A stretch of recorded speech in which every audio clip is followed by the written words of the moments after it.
anu butuh kana rahmat pangeranana, al khobiri anu maha waspada, al basiri anu maha ningali. Tah ieu teh ungkapan atanapi dawuhan penyusun kitab Tijan.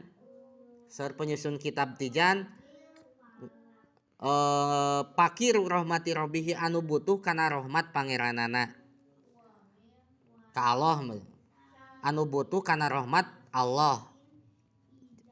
Nah, anjeunna mengakui sangat butuh atanapi butuh kana rahmat ti Gusti Allah.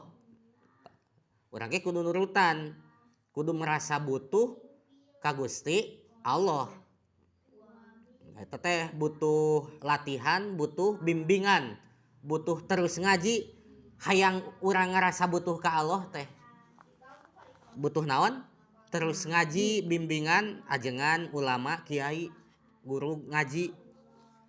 Da alus kudu pisan boga rasa naon teh?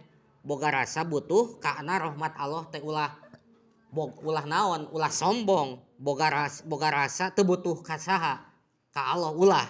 Naudzubillahi min dalik. Sabab Allah teh al khabir anu maha waspada. Naon ari waspada teh? Al alim bidako ikil umur. Khabir teh waspada, ari waspada teh naon? Al alim bidako ikil umur, anu uninga kana jero-jero na perkara.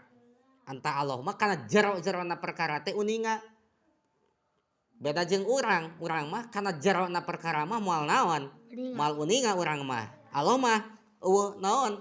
Eueuh bedana rek anu cek urang mah perkara jero atawa perkara deet, pikeun Allah mah eueuh nu jero eueuh nu deet ka uninga we akur pikeun Allah mah. Beda jeung urang, cek urang mah eta mah hese ka uningana. Ari itu mah babari ka uningana eta mah urang.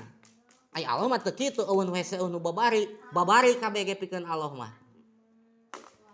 Tuluy Allah teh al-basir anu maha ningali, bari ningalina Allah mah tidak terbatas, teu bisa kahalangan lain ku alat ningalina Allah mah.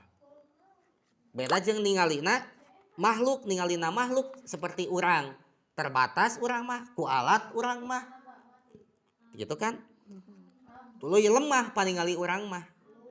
Tah mata urang teh kudu naon? Kudu merasa butuh ka Allah anu maha sampurna sifat-sifatna.